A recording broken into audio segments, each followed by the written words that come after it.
Fellas, Nairobi. Protests started in Nairobi on Monday, Tuesday over the death of Kenyan blogger Albert Ojwang. Where the people that must protect us are killing us, where will we run? Where will we run? I think I spoke about this and I think I murdered his name. Ojwang. Okay, so peace be with him. The man was found unalived. A very sorry situation after being in custody in a location on Sunday. So this guy was taken from wherever he was. I can't remember the name of that town they took him. Like 350 kilometers away. That's where he was unalived. So you take somebody from where he lives. You take him 350 kilometers away from where he lives. That's where he's unalive in a police station. Why was he not registered in the police station where you stopped him? Apparently for doing what? He's a blogger, internet people. Because he said something about some politician. Very, very sad. He said something. That's what I'm saying to you. Africans, the more I develop about Africans, the more something is being birthed inside me toward its resentment. That's the nature. I don't know what it is, but there's a level of resentment. Because you see things in fact. I'm a very fair human being. I like to be in the middle. I will tell the truth the way it is. And sometimes the truth sounds like an accusation. So according to the police, he injured himself. That's what they said after they saw his body. They say he injured himself banging his head against a wall in a cell. If the DH is going to be mentioned, then definitely you will read the statements, and I believe it's on that basis that now he can be able to step aside to allow for that completion of that investigation. The allegation of the deceased, Albert, banging his head on the wall came from Central Police Station, and he is the officer commanding Central Police Station. Why would an officer coin such a narrative? Why would you bang your head against? Are you drunk or on drugs? I'm just asking. Autopsy conducted on Tuesday indicated that Ojwang was strangled in the police custody. When I examine the pattern of the injuries, especially on the head, the bleeds, the hematoma that I found on the head, hitting against a blunt substance, a wall, would have a particular pattern, a frontal bleeds. But the bleeds that we found on the scalp, on the skin of the head, was partially spread on all aspects, including the face, the sides of the head, and also the back of the head. When we tie up together with other injuries that are well spread in the body, including the upper limbs and the trunk, then this is unlikely to be self-inflicted injury. So the autopsy said something completely different. The man didn't bang his head on the whatever. He was strangled. Okay, I can just imagine 350 kilometers of what was happening in 300. Because he says something about a politician. Maybe these politicians are stealing from us. All these politicians are not serious. I don't understand. Like, why would you want to do politics or be a public servant if you're not ready for criticism? Why would you want to be a public servant if you're not ready for criticism? I'm just saying. Find another job. You cannot be a public servant and say, I don't want criticism. You have to be critiqued. Because that's what it is about. You're serving other people. They're not serving you. Okay, now, the sad situation is, according to government pathologist Dr. Bernard Media, Ojwang sustained multiple injury consistent with assault, not self-harm. So he was assaulted. He was beaten 300 kilometers away. Okay, doesn't this sound to you like abduction? Okay, I don't know if police will act in this way. Only criminals. Unfortunately, criminals are within police forces nowadays. I remember I was driving in a country I'm not going to name. The police, the road police. There's a specific way they call them. If I say, they'll know which country it is. The road police stopped me. They were like, hey, sir, how are you? Driver's license. Everything is good. I'm like, where's, yeah. Then they're like, oh, can you buy us some juice or cold drink, however you call it. I'm like, no, I don't have any money. But in the meantime, I had some money in my pocket. It fell on the ground. The lady who could be around her 60s, okay, if not 60s, late 50s at least, she's somewhere in the 50s. She put her foot, stepped on the money. She stepped on the money so that when I look away, she picked up the money, put it in her pocket. And who told me? you got some guys that watch cars in some countries because there's crime, people will break into your car. The guy that was washing my car, he saw everything. Okay, and he saw her, but he couldn't say, hey, she just stepped onto your money. This is a police officer. This is a road police. I was shocked. This is an African lady. She could be an auntie to me. I'm like, wow, I was wowed. Really? People like this, you have enforced. I mean, when people like this put you in jail and you have issues with, they will beat you up bad. And trust me, they have developed technique on how to beat you up without necessarily having to show any impact of it. It's criminals. Africa needs a lot of work, my brothers. Now, this pathologist against it said when we examined the pattern of the injury, especially on the trauma, I found that on his head, hitting against a blunt substance like a wall would have a pattern. This is Dr. Misia saying. Now, Ojwang was arrested again on a Friday in Homa Bay, Western Kenya, and driven 400 kilometers to the capital, Nairobi. The human rights group said that the deputy police chief Eliud Lagat was the reason for his arrest. This is human rights saying deputy police was the reason for his arrest. Yes, fellas, it's very, very sad to see this. This is sad. Is this colonialism? Is this a white man mistreating a black man? Okay. Is this Europeans stamping on Africans? Yeah, that's the reality. I pray that Kenya finds a solution with this. I know there's a special police working on this case, and I pray that they find a solution and bring the harshest measure against these people. I also heard that some of them were temporarily arrested or temporarily will be paid, but among those who are guilty should have the harshest measures, because that boy or that man is probably somebody's husband. I don't know him. He's maybe somebody's father who's taken forever, somebody's son who was a helper, gone forever. For doing what? For criticizing a public servant? Donald Trump is exalted every single day. In some countries in Africa, I'm not going to do any naming again today, people are insulted. Nobody makes noise. Why? Who is more Kenyan than the other Kenyan? We cry. All of us in Africa, we are crying this man. He's our brother. All of us, we crying this man. We want justice. We ask the Kenyan authorities to find justice for this man. We are here advocating for justice for Albert Ojwang. And if justice is served, we will talk about it. You know, I like this because when I say, what's up, everybody? The people next to me, they smile. It's like the part of the game. Like, what's up, everybody? We all love that, don't you? Okay. Like I said to you the other day, I want you, by the time you watch this video, when they say, what's up, everybody? And I say, pick up my coffee. And people are clapping, and you should clap your hand too, because your little boy right there should know that, oh, daddy's watching that What's Up, Everybody show. Right? Great. It's beautiful stuff. So we in Nigeria. Let's keep it serious right now. When you talk about Nigeria, you gotta be rough. It's Nigeria. They're the giants. The giant can take punches in the face. All right, let's go. So Vladimir Putin is very friendly with Nigeria right now. He's offering scholarship for a lot of Nigerian students. So after the immigration restriction, why wouldn't you want it? You don't go to Europe. Nobody wants Nigerians in Europe. They don't want you in America. They don't want you in the UK.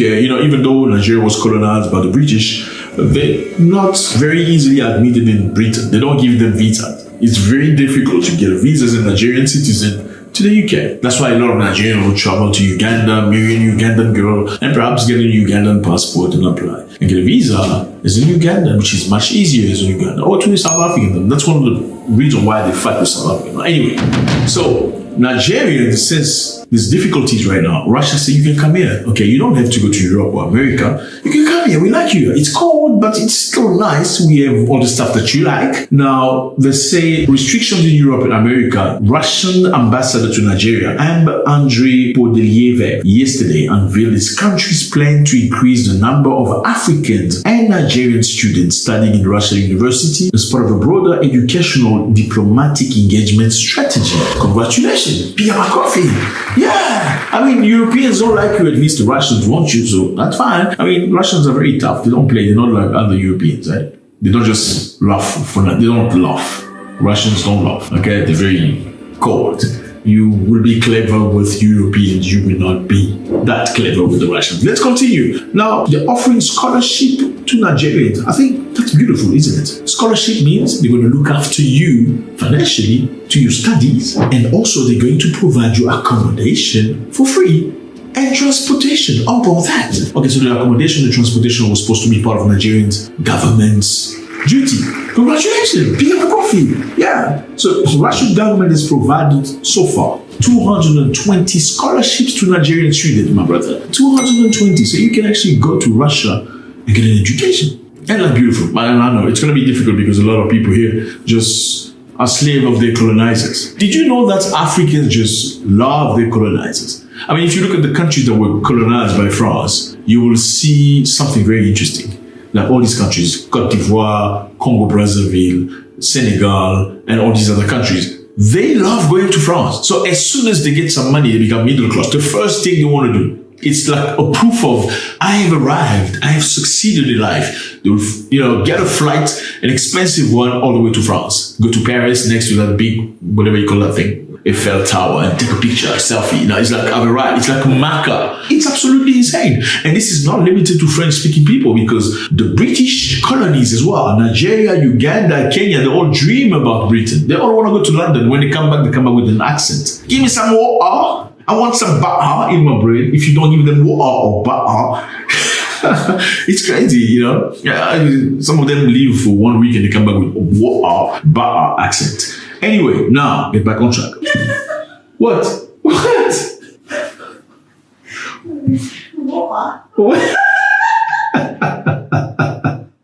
They're laughing at my water, ba'a joke. Crazy.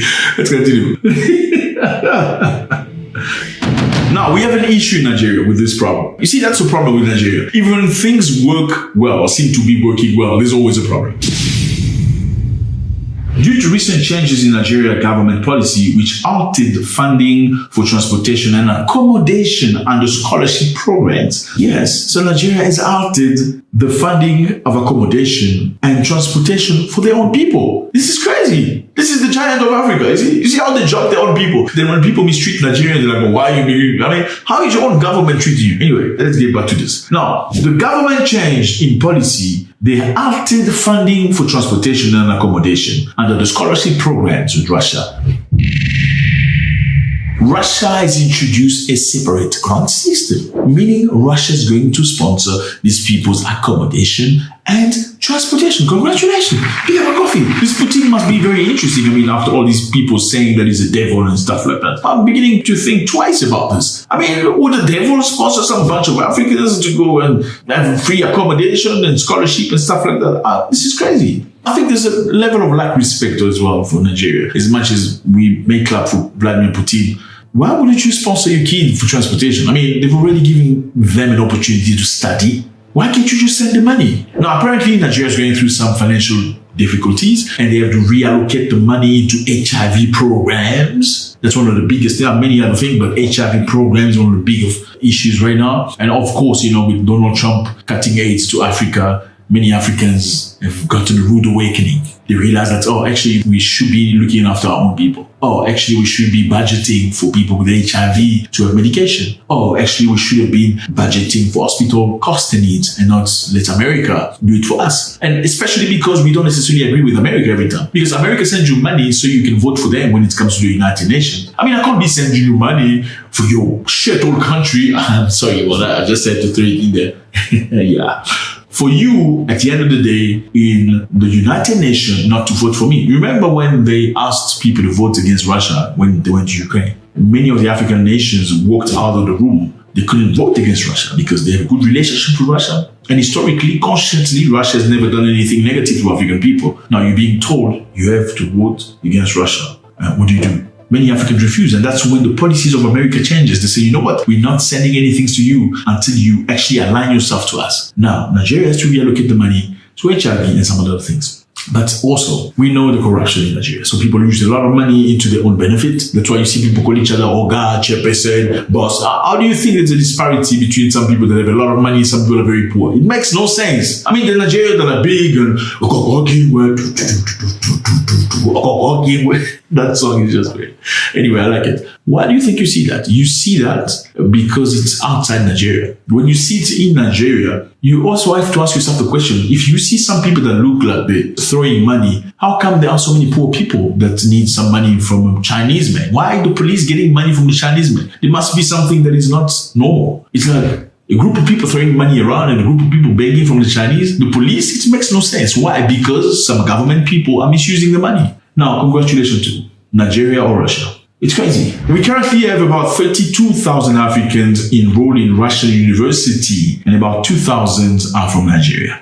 But Vladimir Putin wants to elevate that number. Now, there's one politician from Nigeria that said one of the reasons why they cut the funding is because they heard of some Nigerian going to Russia to study. They are then sent to drone building companies where they build drones for Ukraine and stuff like that. Well, if somebody get an opportunity, a scholarship to get a job, to work in a factory, doesn't mean he's being sent to war. Not necessarily. It just means he's making extra money. So they say that's one of the reasons why they're not sending the money for accommodation and transportation. Doesn't make any sense. Doesn't make sense. I mean, if you're going to stop them for doing something you don't like, then just say, don't go for scholarship to that country, right? So you can't just put the money away and then say, we're not sending the money because some of the kids are going to build drones for Ukraine. Or maybe you actually took that money to use it for yourself. And there's justification for you so you don't pay that money. Is okay, we're not sending that money because some of the kids are going to build drones for Ukraine. Well, why do you care if those people, I mean, students can have side jobs, can they? Right? Students sometimes are waitresses, right? In distant countries. Now that's what it is. Russia says you can come, you can get the visa very easily. The fellowship is available for 220 Nigerians for now. They want to raise it to 32,000. Pigama coffee. Yeah. Oh, before you leave, drop a comment. We need your comments. It costs you nothing, but we like it. We feel appreciated. Fellas, they want him dead. They're trying everything they can to take him out. Why? Because you seem to love him for real. And he seems to love you for real.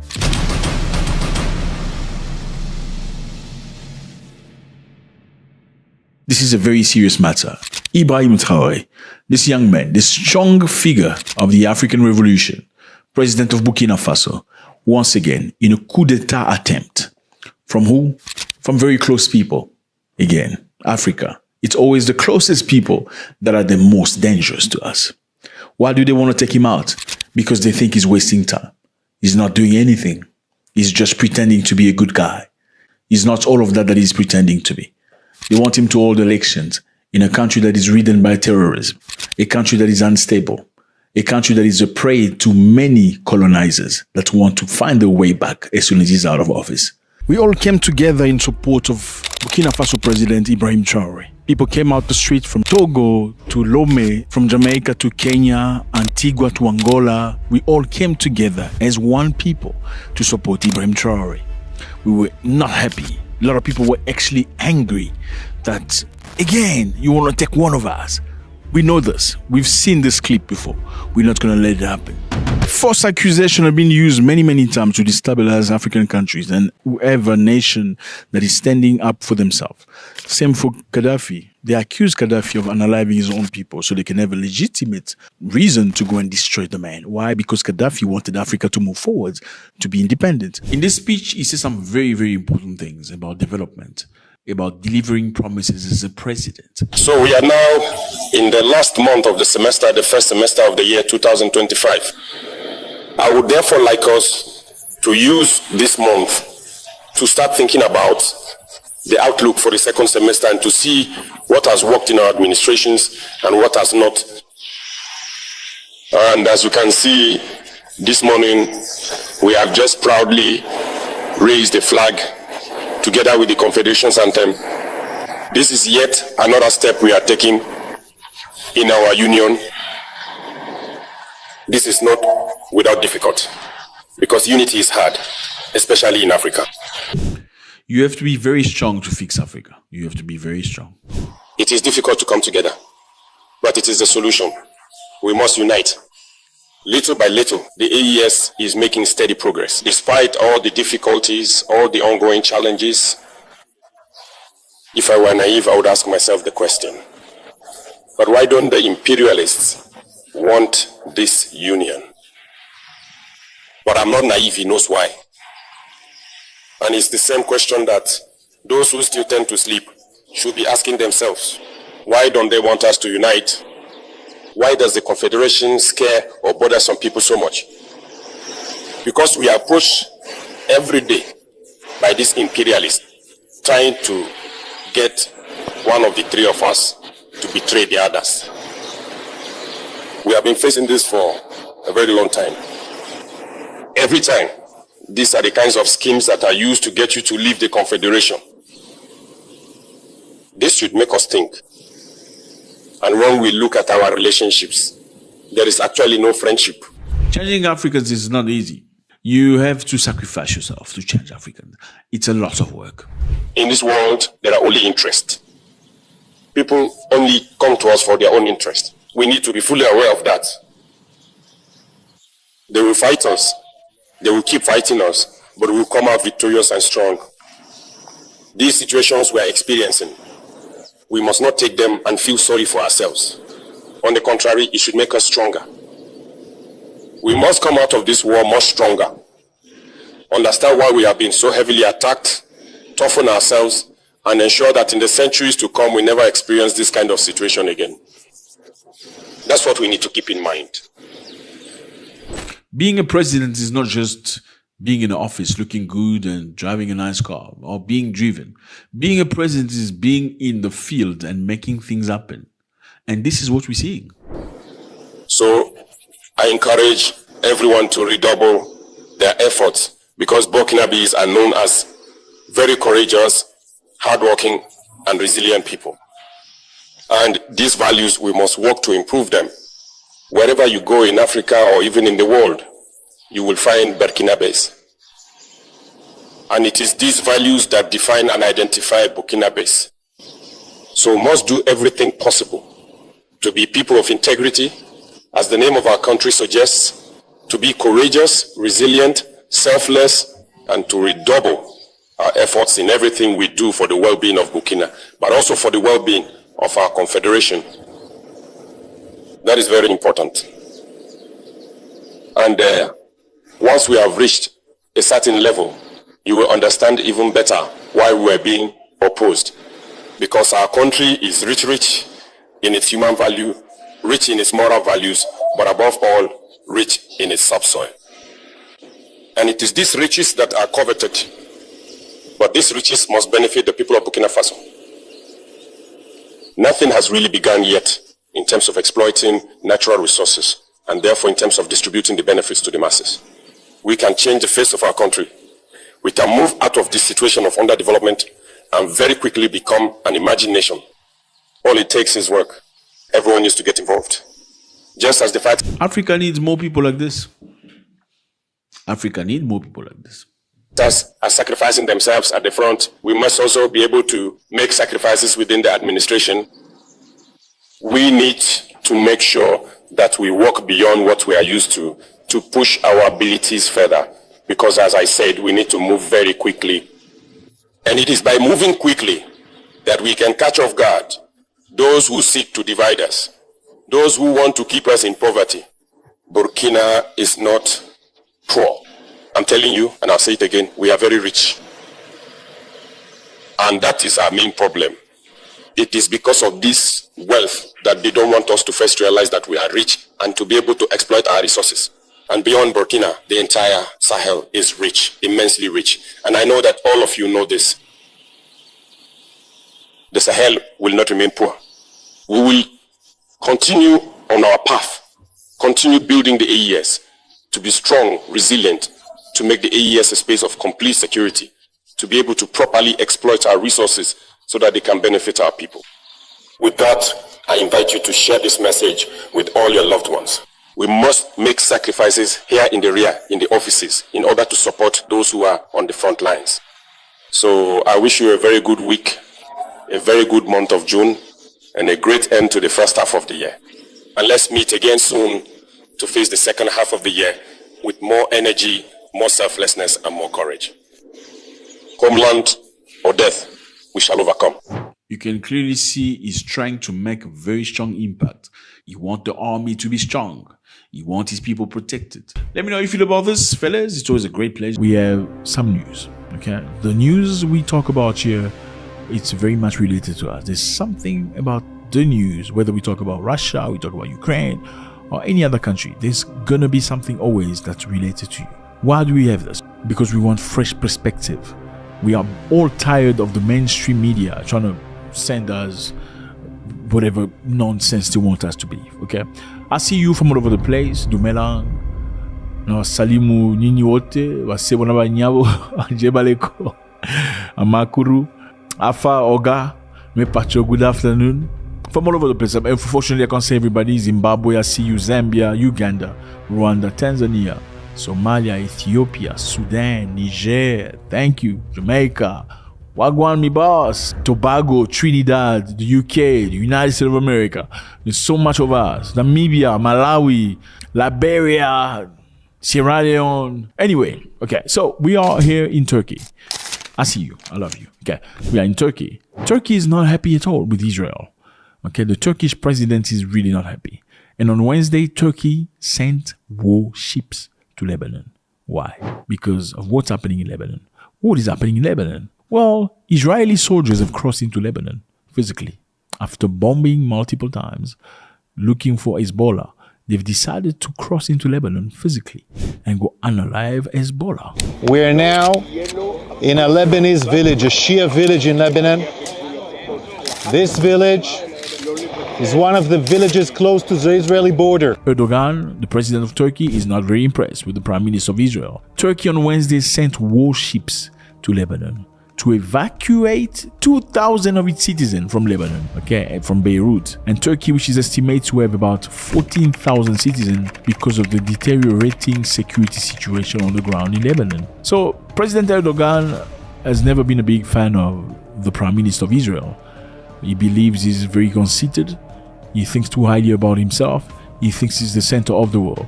And he voices himself. Erdogan is probably one of the only presidents that voices himself against Israel like that. They have sent 2 ships, and also the 2 ships are bringing approximately 300 tons of humanitarian aid to show Turkey's support to the Lebanese people, including tents, bedding, hygiene kits, and kitchenware.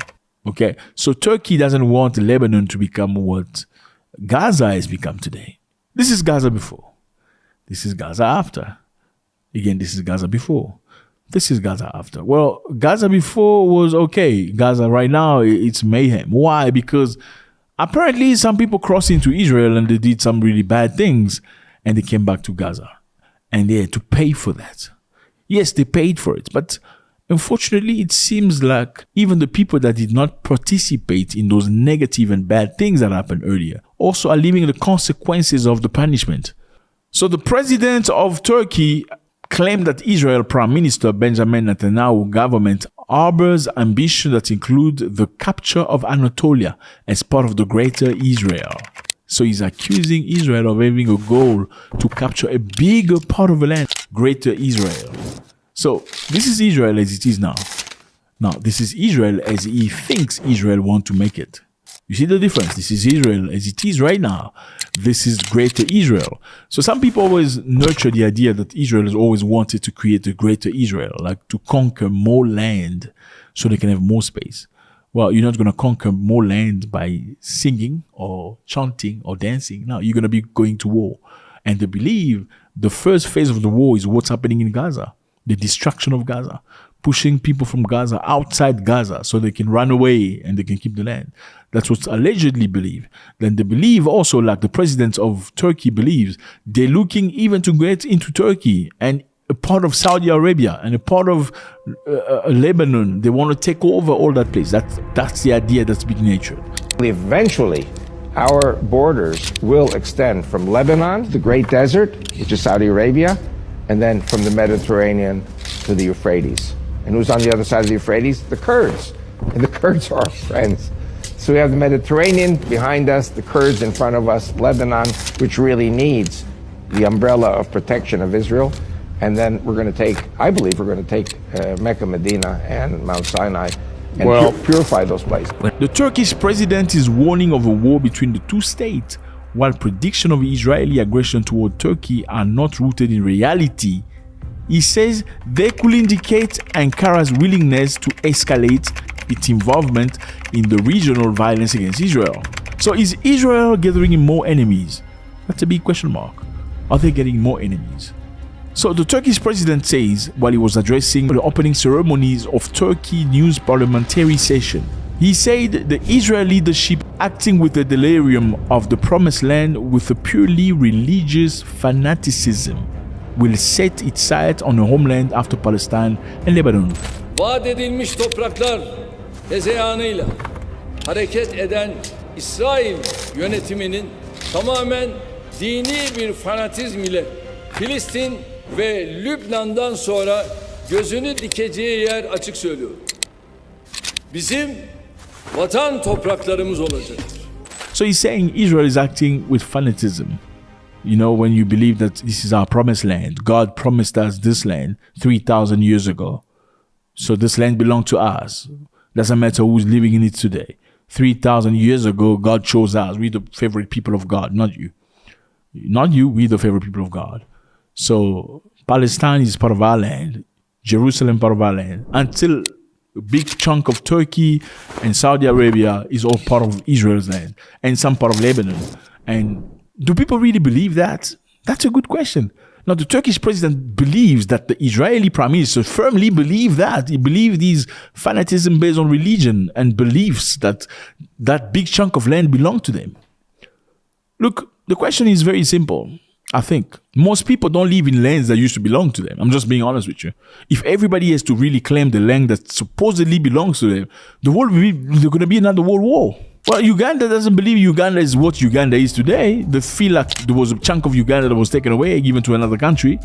You know what I'm saying? Rwanda doesn't believe that Rwanda is what it is today. They believe there's a chunk of their country that was taken away. Some other country, I mean, that's the reason why you see people speaking the same language in one country and the same language in another country. These are bordering countries. Look at Botswana and South Africa. In Botswana, people speak Tswana.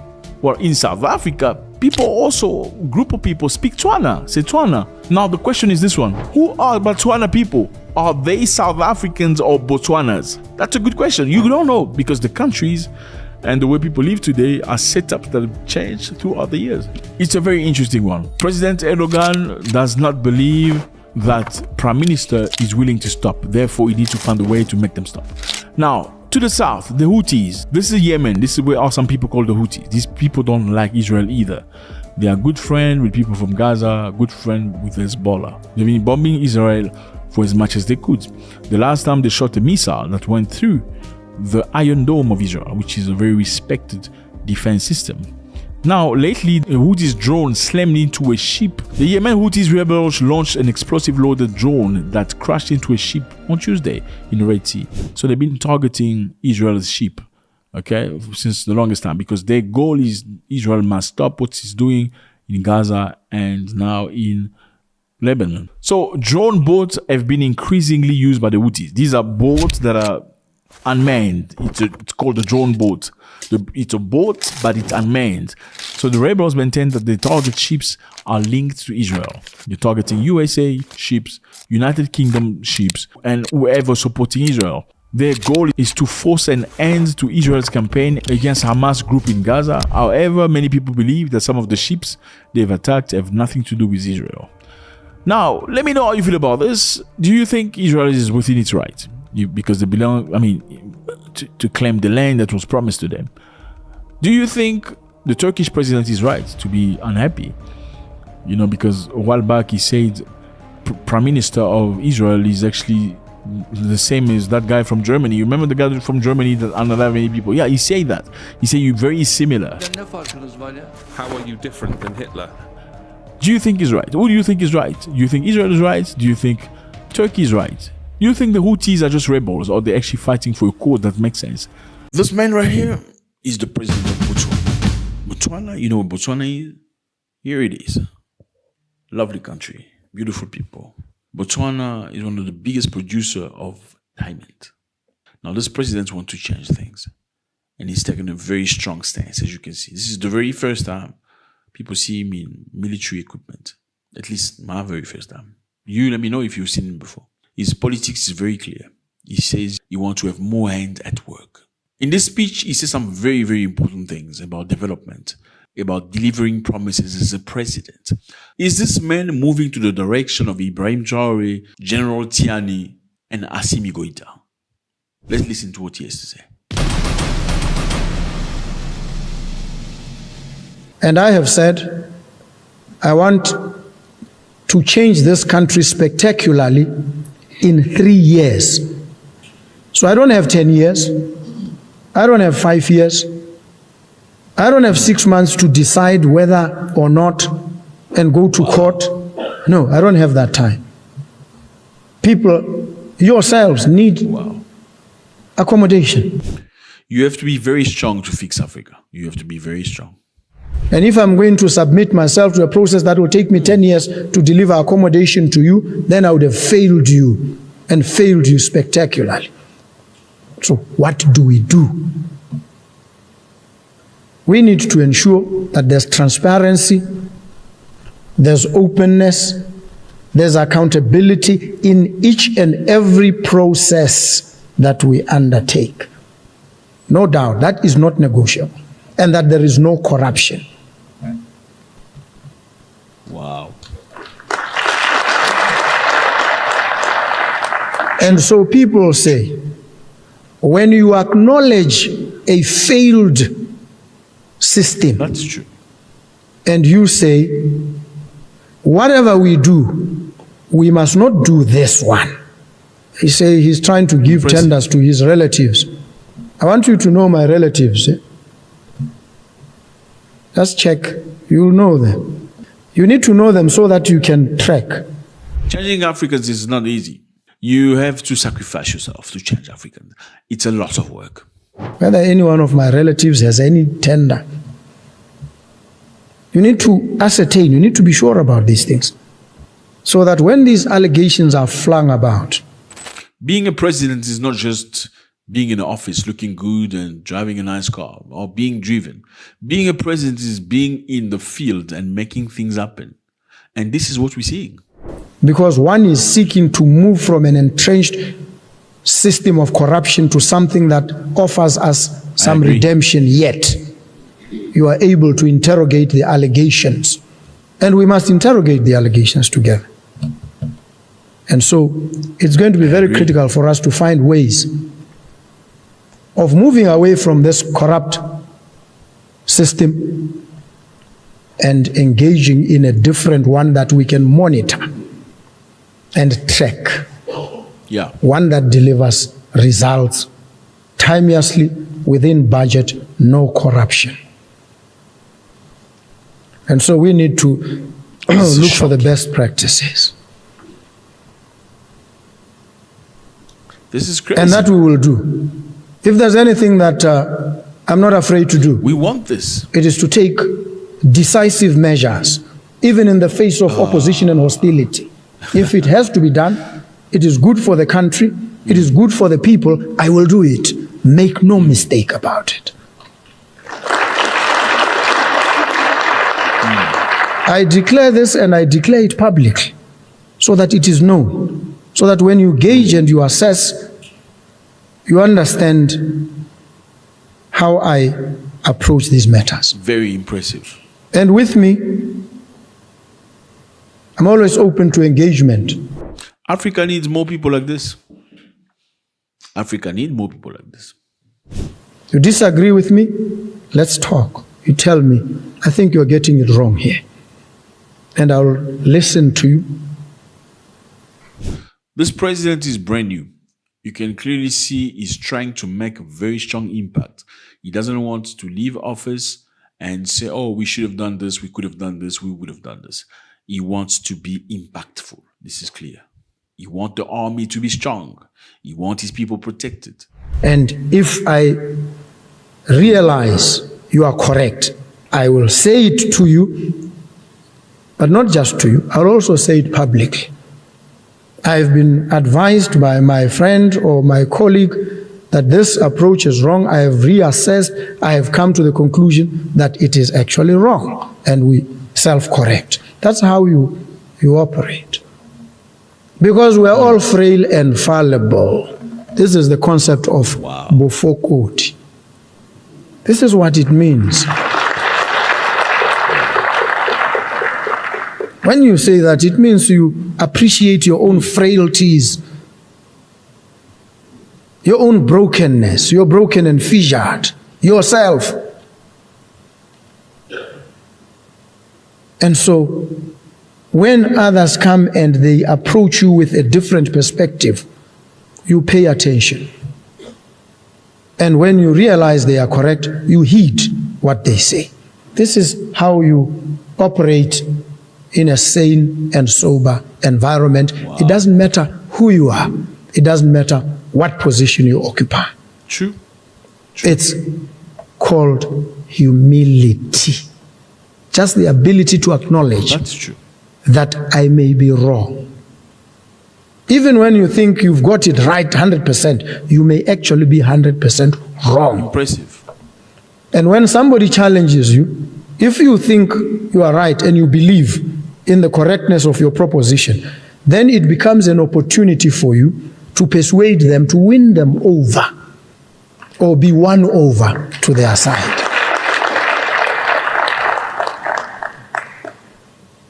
And so I don't understand why sometimes there's conflict. When we engage on any issue, and you know, you assess. That's why you do recon. You collect data. You assess it critically. You examine it from different perspectives. And then you take a decision. But if you go out there, rumor and gossip gets people so excited. Even some who call themselves analysts, you look at what they're trying to say, there's no analysis. But you, this is shocking, by virtue of your profession, your training, are analysts. Because you deal only in facts. And you take decisions based on accurate information, not speculation, not rumor, not gossip, not pettiness, not frivolity, not absurdity.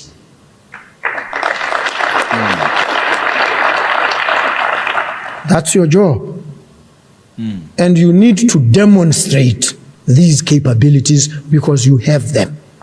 And so it's important for us to understand these issues. Very impressive. And I commit here and now and going forward to working with you to build the Botswana Defense Force so that it truly provides for security, accountability, and meritocracy. That your actions on and off duty reflect our respect for human rights and the rule of law. Let us build a force, a defense force. Wow. That is not only formidable in capability, but one that is also exemplary in character. And if we do this, we will ensure that the Botswana Defense Force remains a pillar of peace, security, and progress for generations to come. I also would like to urge, there are many programs that we are trying to develop on the trot. One of them is a housing program. True. Called Bonno Housing Scheme. That's true. The bold ambition of this program is to ensure home ownership. That no person in this country be without a decent house. And I've seen how many of our people retire I agree. into penury, into poverty. And there's a structural explanation for this. And I've said before, we have operated a low-wage economy across for a very long time, such that a person who earns 20,000 belongs in the top 1%. This is crazy. Of high-income earners in this country. 20,000. And so you can imagine if you slide all the way down, what it means for the everyday experience of our people. This should be a source of grave concern for all of us, especially for government. Very impressive. We need to be very concerned about this. And so when we complain, with good reason, we need to understand that we are dealing with a structural problem. And so we must face up to it and address it structurally. So this housing scheme is an attempt to place immovable property in the hands of citizens, as many of them as we possibly can. And the ambition is to build 100,000 of these houses in the next 3 years. I've said 3. The minister says he wants to do it in 2 years. And so this program is being rolled out in every constituency. The minimum is 1,000 houses. And so wherever you come from,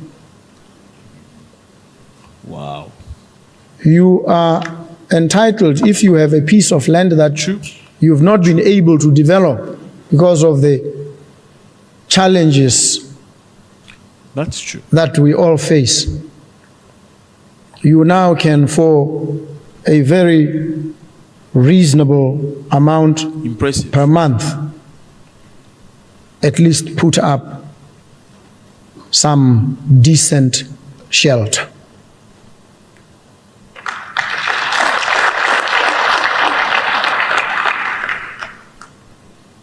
The idea is to ensure our citizens have decent accommodation. But we'll also engage in other programs that seek to deliberately transfer wealth, claw it back from where it is, and place it in the hands of the most ordinary of our citizens. It is an obligation. Government has to do this if it is a government of the people, for them and by them. Yeah.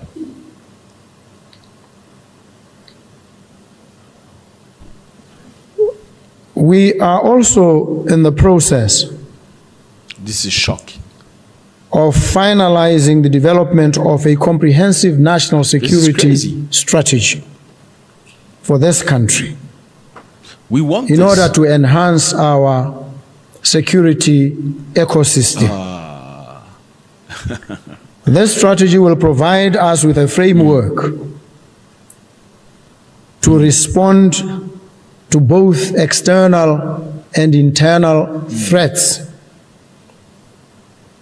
to fashion effective and sagacious, far-sighted security policies and Very allocate resources in a manner that strengthens our national resilience.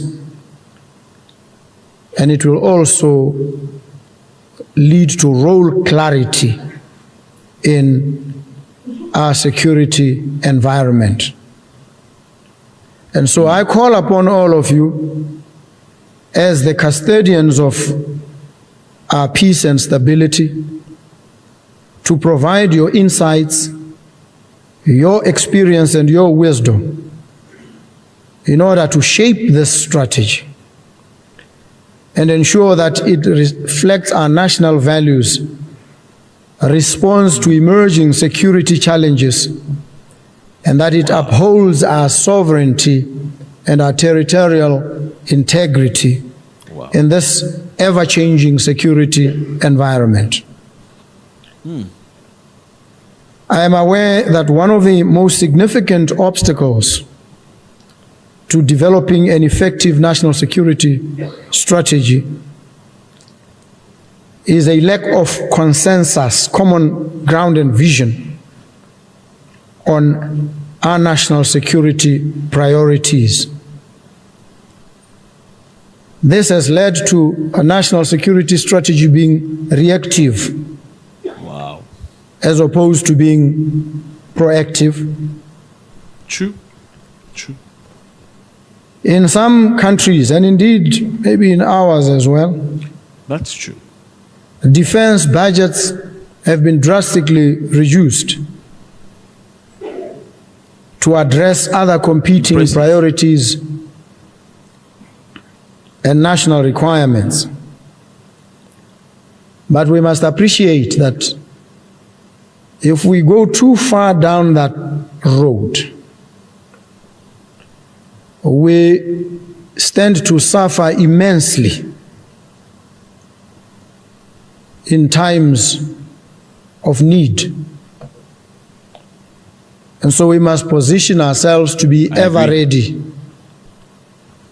properly resourced, having honed and refined our strategic capabilities. And so we must take our cue from what is happening in the region and understand that we must prepare ourselves well in advance, in anticipation, so that we do not wait for tragedy to befall us and then begin to prepare under pressure of calamity. This is crazy. We want this. Esteemed senior officers, Botswana's participation in peacekeeping missions stands as an abiding testament to an unwavering commitment to regional stability, unity, and shared progress. Through these missions, we did not only help restore peace in conflict-affected areas, but we also strengthened bonds of friendship with our neighbors. We fostered mutual trust and regional interdependence. Our involvement promotes collective security, it enhances our diplomatic influence, and it reinforces Botswana's role as a responsible and proactive member of the international community.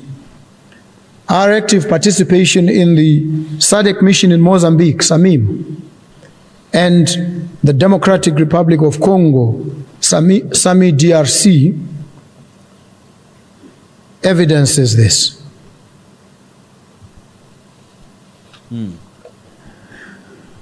And we must applaud you and applaud through you ourselves as a country.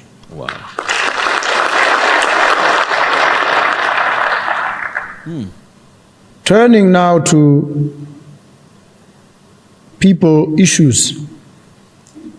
The BDF has made significant strides in gender integration aimed at addressing issues of equality, equity, and inclusivity.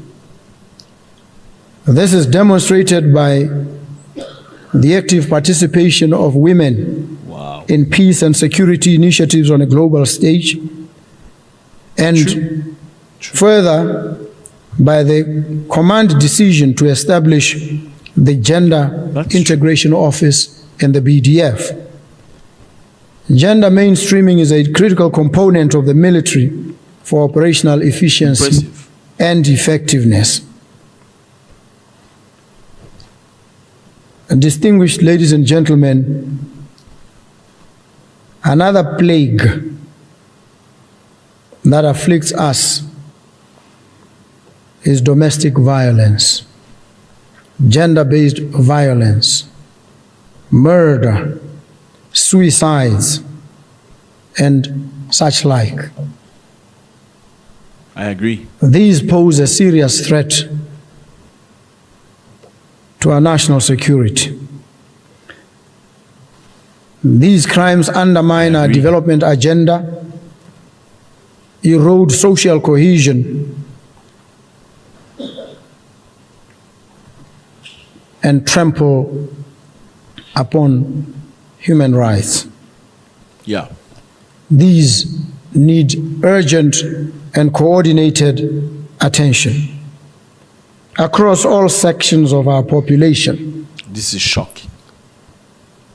And you took an oath This is to crazy. defend, to protect. We want this. And this oath precludes, it prohibits you from becoming perpetrators of gender-based violence. You must display at all times the discipline, a kind of discipline that moderates your reaction Very impressive. to crisis and challenge. A kind of discipline that enables you to be an exemplar in society. Of course, you are human beings as well. Some of these challenges tax you emotionally and physically. But you are a different breed.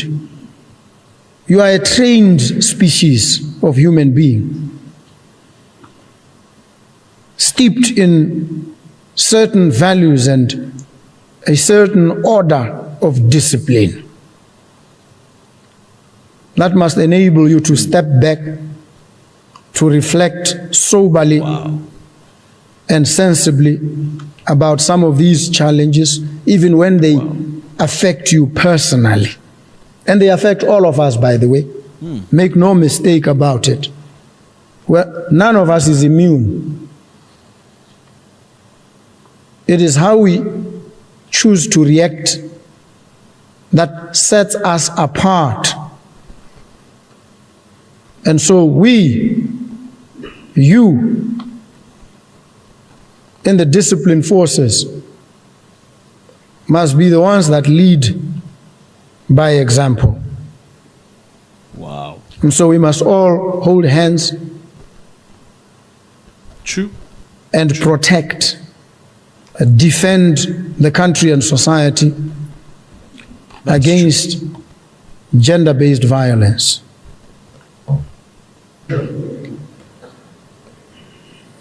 Distinguished ladies and gentlemen, it is a great honor and privilege for me to be here with you today and to speak to you at this 20th Senior Officers Strategic Conference, which you hold under the theme Embracing a New Dawn in Defense Capabilities Inspired by Human Security, I agree. Accountability, and Meritocracy. The theme is bold and it is timely. It is as bold and timely as it is inspirational. It sounds a clarion call for transformation, innovation, a people-centered approach to national defense, and a demonstration of a steadfast commitment to the values that have defined the Botswana Defense Force for decades. We want this. This theme speaks not only of change in our hardware and tactics, but also to our systems and people. Let me take this opportunity to thank the Director of Proceedings and other members of the BDF for your dedicated service and for keeping Botswana safe. Botswana appreciate the sacrifices you make, often at a huge personal cost, in order to attain a safe and stable environment in which personal freedoms are assured. We owe you and the entire membership of the BDF a debt that we can never fully repay. So let me acknowledge here and now that I've interacted with the commander on many occasions, and he has outlined to me some of the challenges that the BDF is currently facing. These include issues pertaining to conditions of service for the members, as well as the civilian employees of the BDF. Operational readiness, social welfare challenges, mostly aggravated by the ever-changing operational environment in which you exist. That's true. I give you my assurance, solemn and serious. Impressive. That government is committed to ensuring that our military is adequately equipped and resourced for the full range of military operations it has to undertake.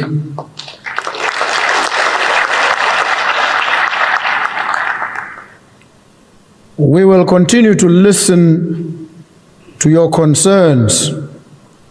I agree. With an open mind, and we will continue to address these concerns in the best manner we can.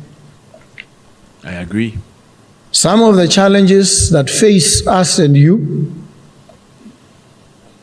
involve issues of pensions, and when they involve pensions, they obviously implicate retirement, which for the BDF occurs very early. This is crazy. Maybe there's need to engage on that issue, the age of retirement. I've reflected on it privately. I want us to reflect on it publicly and engage each other and establish whether this age, which has applied for so many years, is the right and perfect age for retirement. We also are wrestling with issues of accommodation, healthcare services, equipment maintenance, refurbishment, and replacement of your military wear. we may ask, what do Botswana expect from you in return? Wow. In your service to this nation, Wow. the citizens expect you to be gatekeepers of all the things that are good and noble about the profession of arms. Botswana repose special trust and confidence in you to serve them with diligence above all other considerations. Your first responsibility is the protection of life, and you cannot have your members act otherwise. Any departure from this professional conduct That's true. will invariably erode the trust and confidence that the nation places in you. Impressive. You are the nation's first line of defense. The nation expects of you to provide a secure and stable environment, which is a foundation upon which economic growth is built.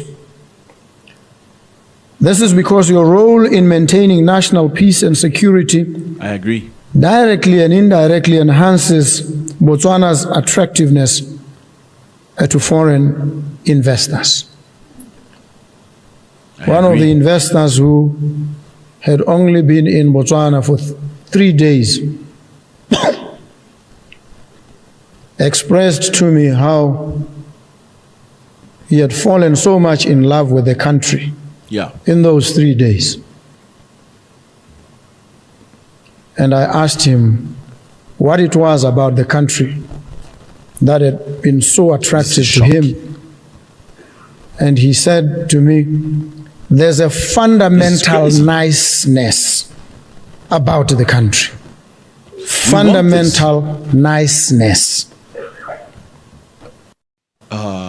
And I was extremely happy because I understood deep in my heart that that fundamental niceness is constructed around the peace and the stability this country offers, a predictable and safe environment undergirded by a disciplined, committed Botswana Defense Force.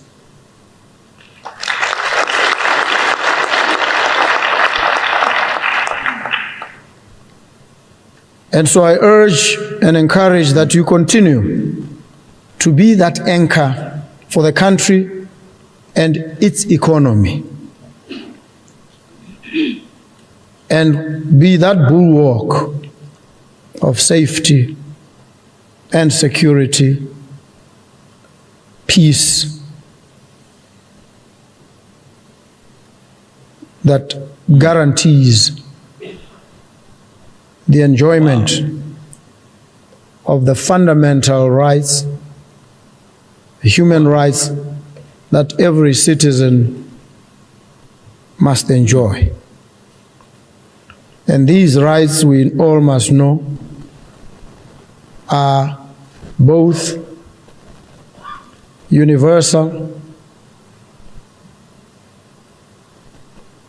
and they are interdependent and indivisible. Human rights are interdependent. You cannot assure one to the exclusion of others. You must assure them all. And they are indivisible. That is why it becomes a fundamental imperative for the country to ensure that those who guarantee its peace, its safety and security are themselves taken care of. it is an obligation, therefore, to look after the Botswana Defence Force.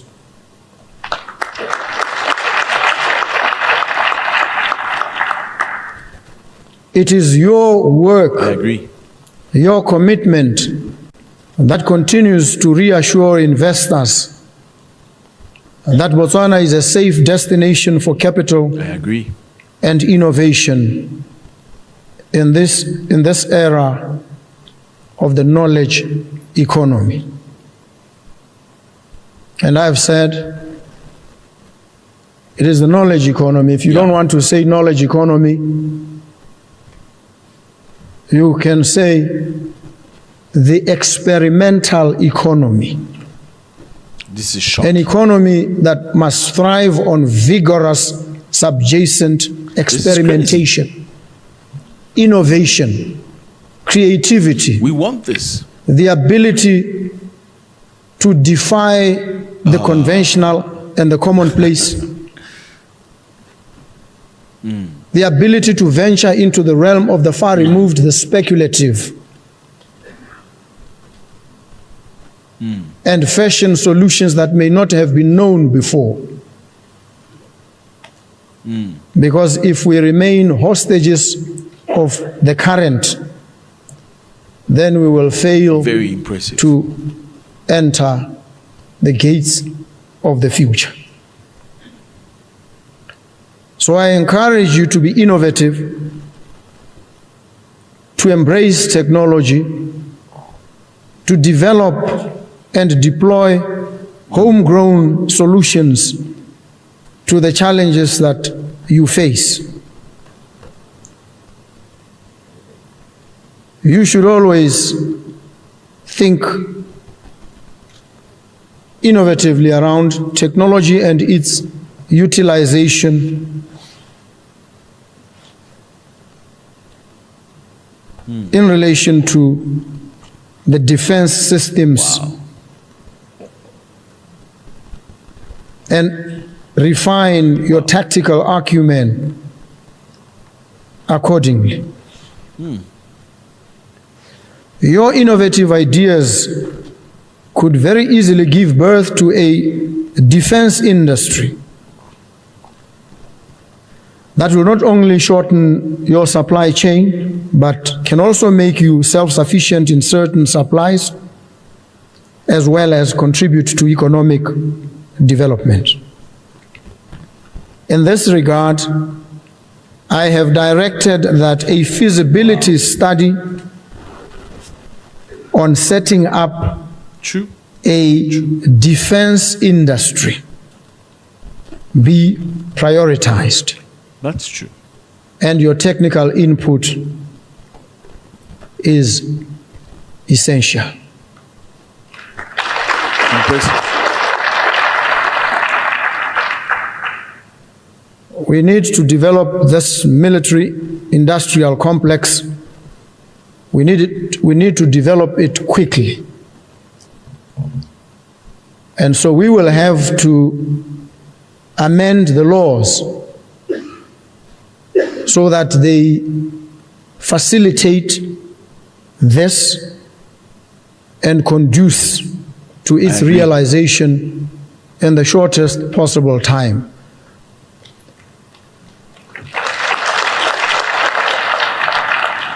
It will present prospects and opportunities for many of you.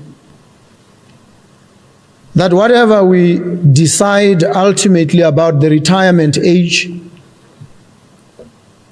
retirement may only mean shifting from active duty into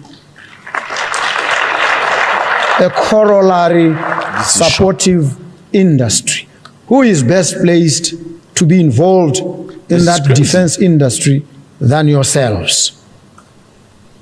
We want this. And so I'd urge you to attend to this matter with dispatch, because it presents a special opportunity for you. Let me know how you feel about this, fellas. It's always a great pleasure. God bless.